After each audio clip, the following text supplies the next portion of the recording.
हूँ। पहले para teacher था 5 साल, फिर टीचर लगा, फिर राजस्थान पुलिस में सब इंस्पेक्टर रहा और फिर ये नौकरी ज्वाइन की। BSTC B.Ed सब की हुई है। बच्चों को भी पढ़ाता, खूब बच्चों को पढ़ाने का शौक है मुझे। पिछले 5 महीने से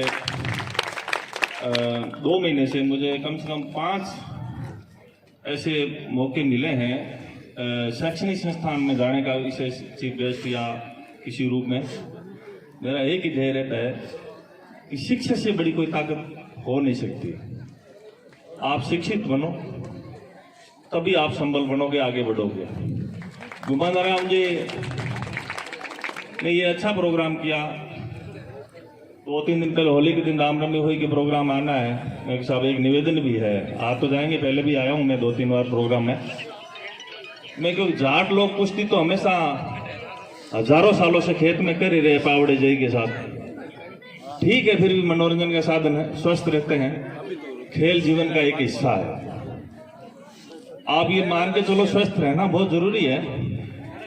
मैं मोस्टली उस डिपार्टमेंट में काम करता हूं जिसमें बड़े लोग ज्यादा होते हैं। बड़े लोगों की मोस्टली प्रॉब्लम है 40 के बाद BP शुगर, मोस्टली 90% लोगों में, परिवार में। ये सामान्य बात, अपने में ये नहीं है क्योंकि मेहनत कश लोग। फिर भी जमाना बहुत आगे बढ़ रहा है, बहुत तेजी से बढ़ रहा है। AI का जमाना आ रहा है, दुनिया कहीं पहुंच गई है। मैं चाहता हूं कि अपने इस फिजिकली के साथ साथ बौद्धिक रूप से भी संबल बने, आगे बढ़े।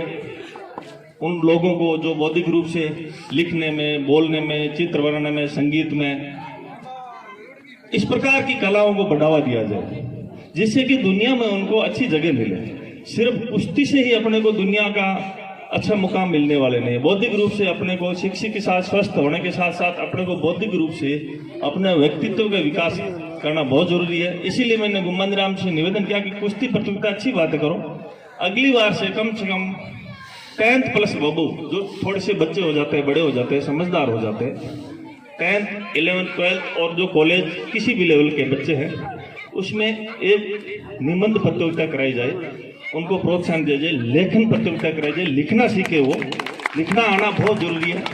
लिखना प्रतियोगिता में आप ज़्यादा से ज़्यादा स्कूलों में हम पहुंचाएंगे, इस बात को ग्रुपों में पहुंचाएंगे, अच्छा मोटिवेशन देंगे, इनाम देंगे।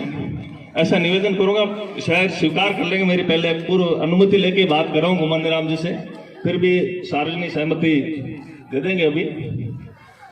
और अगर ये लेखन प्रतियोगिता रही तो पता चलेगा कौन सा बच्चा कितना अच्छा लिखता है, उसको उस हिसाब से गाइड भी करेंगे कि ये कहाँ जा सकता है, क्या प्रतिभा है। और लोगों को भी लिखने का मोटिवेशन मिलेगा कि यार अब की मैं सेकंड रहा हूँ, थर्ड रहा हूँ, ये लिखना आना चाहिए, वो तैयारी करके आएगा। ये एक बहुत अच्छी दूरगामी शुरुआत होगी, ये आना चाहिए। उसके बाद मैं चाहता हूँ कि 1, 2, 3 बार जब ये लेखन प्रतियोगिता शुरू हो जाएगी, उसके बाद में वाद विवाद प्रतियोगिता करेंगे।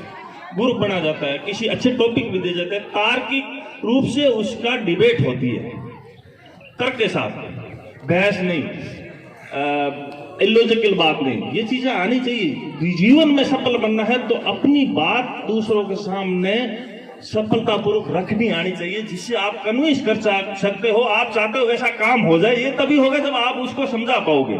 समझा तभी पाओगे जब आपकी बौद्धिक बोलने की और लिखने की कला हो आपके पास, नहीं तो कुछ नहीं हो सकता। अपना बड़ी मुश्किलें होती है, ये चीजें आनी चाहिए। किसी फील्ड में जाओगे, आगे जाओगे तो ये चीजें आनी चाहिए आपको। नवेली के अधिकारी भी आए हैं, मैं इनसे भी 2 निवेदन करना चाहूंगा।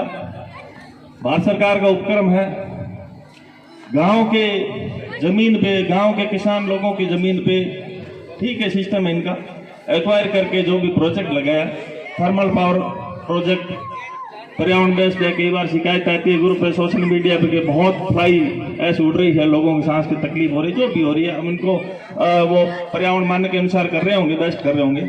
लेकिन CSR को जो फंड है, मैं कहता हूँ गांव की पहली कोई भी डिमांड आई है अगर सार्वजनिक रूप से, तो पहले पूरी करें, बाकी दुनिया आपके लिए खुली है, कहीं लगाएं, कोई ऑब्जेक्शन नहीं है।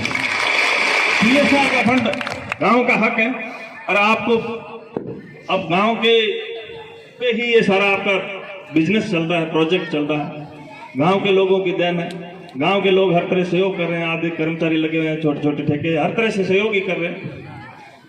तो उनको अपना गांव मान के CSR का जहां भी आपको जरूरत पड़े इस गांव के विकास में, गांव की शिक्षा के विकास में प्राथमिकता से दें। उसके बाद में ठीक है आपके पास खूब फंड है, नेता MP MLA की सिफारिश चाहती होगी कहीं लगाओ, हमें कोई वो नहीं है।